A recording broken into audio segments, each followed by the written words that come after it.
যেই সরকার তার সফল সঙ্গীকে নিরাপত্তা দিতে পারে না, সেই সরকার বাংলার জনগণকে কিভাবে নিরাপত্তা দেবে?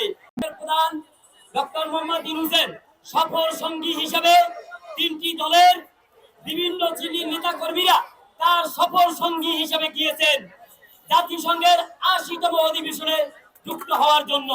আমরা দেখেছি এয়ারপোর্ট থেকে যখন বের হচ্ছেন তখন ওই ফ্যাসিস্ট হাসিনা পিতাত্তা বাহিনী, ওই সন্ত্রাসী বাহিনী, ওই নিষিদ্ধ জঙ্গি বাহিনী, এই বাহিনী বারবার ভাবে আমাদের বিপ্লবী জননেতা কেন্দ্রীয় কমিটি সদস্য সচিব আক্তার হোসেনের উপরে ভাঙা ডিম নিক্ষেপ করেছেন।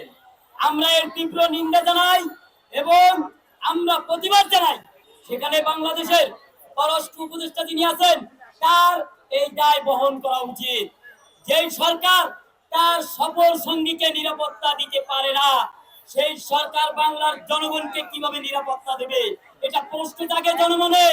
সুতরাং ইন্টেরিয়র গভর্নমেন্ট আপনাকে হুঁশিয়ার বার্তা দিয়ে জানিয়ে দিতে চাই, আপনারা এখনো বাংলাদেশ পুনরায় নির্মাণের জন্য কাজ করুন এবং যারা ফ্যাসিবাদী সরকারকে হটিয়েছে তাদের উপরে বর্বরোচিত হামলা বাংলার জনগণ মেনে নিবে না।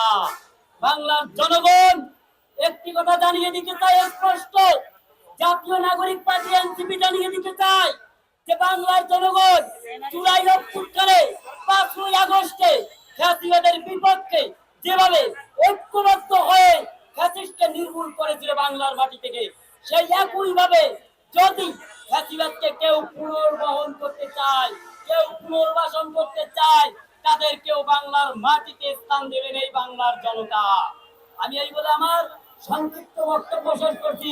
ইনকিলাব জিন্দাবাদ, এনসিপি জিন্দাবাদ।